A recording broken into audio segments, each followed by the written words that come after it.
What's up guys, welcome to my channel. I am back with another new video. In this video, I will review iPad Air 2020, a semi-pro model. But before starting, let me know down in the comment section on which phone are you watching my video right now.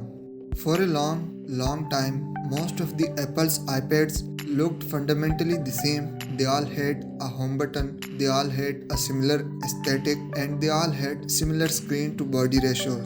With some minor variation over time, all of that changed in 2018 with the overhauled iPad Pro, and that design has since carried over across the majority of Apple's recently released mobile devices, from the iPhone 12 to the iPad Air. Today we are going to give the new iPad Air a quick review.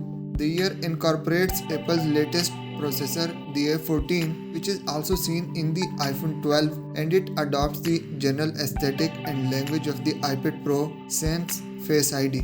The base price of the iPad Air is up from that of its predecessor, but you are arguably getting a much more modern device for it. Apart from Touch ID on the power button, there is absolutely nothing in this iPad that we have not seen in one prior model or another, so this will be a speedy review. Mostly we are going to ask one question: is it worth spending a bit more to get an iPad Pro rather than this new redesigned Air? As with many other tablets, the emphasis specs wise is of course on the screen. The new iPad Air drops the home button for a new almost edge-to-edge LCD screen with 2360 by 1640 pixel resolution and 500 nits of maximum brightness. The refresh rate is 60 Hz. The iPad Air includes the A14 system on chip, which offers small performance advantages over the CPU found in last year's iPhones, but a noticeable boost over the A12 in the last iPad Air. Apple says the A14 also increases neural engine performance by up to 70%. There is another under the hood distinction worth mentioning. The iPad Air has 4 gigs of RAM, while the iPad Pro has 6 gigs of RAM. There are also differences in the camera systems, and while the iPad Air and iPad Pro have similar rear-facing wide-angle cameras of 12 megapixel, the iPad Pro adds a telephoto lens. The front-facing cameras are pretty similar.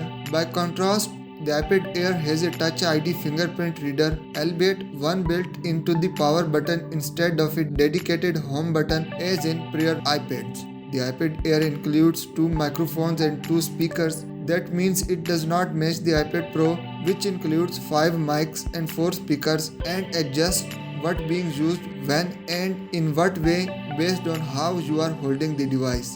Fortunately, though, the iPad Air's 2 speakers provide stereo audio in landscape mode, which you would usually use to say watch a movie, rather than portrait mode, which you would usually use to read a book. That was not the case last time around, and it's a welcome change. Other important specs for the Air include Wi-Fi 6, Bluetooth 5.0, and a 28.6 watt-hour battery, and a USB-C port, which is departure from Lightning in the prior Air. USB-C is an industry standard at this point, so the upsides for the move are numerous moving forward, though it does mean that wired accessories you used with most previous iPads won't work here. With a tablet, the screen is kind of the point, so it makes sense that it dominates the user's experience with the device, and it's very good screen. Of course, dropping that screen means there is no more home button. All the same gestures that worked on the homeless iPad Pro work great here, but I am not a big fan of putting Touch ID on the power button. It's quite awkward to use regardless of the orientation. I had to try recording my fingerprint many times because that thin silver of metal does not fit very naturally to a human finger, and in my many hours using the Air, it end up trying in my passcode almost half the time because my first attempt to read my finger fails, and it's at an especially weird angle when you have the iPad in certain orientations. Besides that, there is not a lot new to say about the design. It's an iPad. If you used a recent iPad Pro, you will feel right at home. If you have not, well, just imagine using an iPad with more on-screen gestures on a larger screen.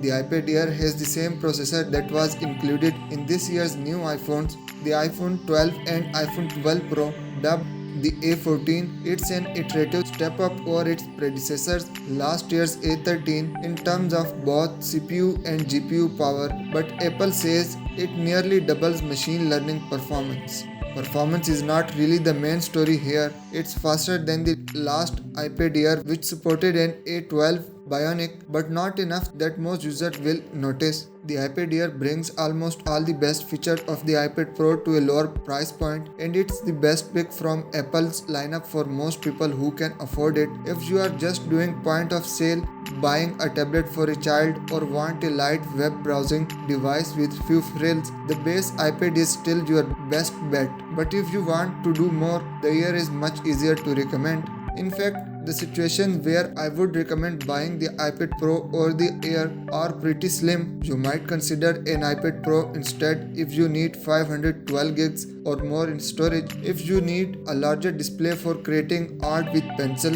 or if you use tons of demanding 3D applications. Otherwise, the Air is the way to go. The iPad Air might be more expensive than the previous year, but it offers enough improvements to justify the price. Nonetheless, it's one of the best tablets available, and it will likely serve users well for several years to come, regardless of what Apple has planned for the Pro line. So what do you guys think about this iPad? Leave a comment in the comment section. Liking this video would be appreciated. Thank you.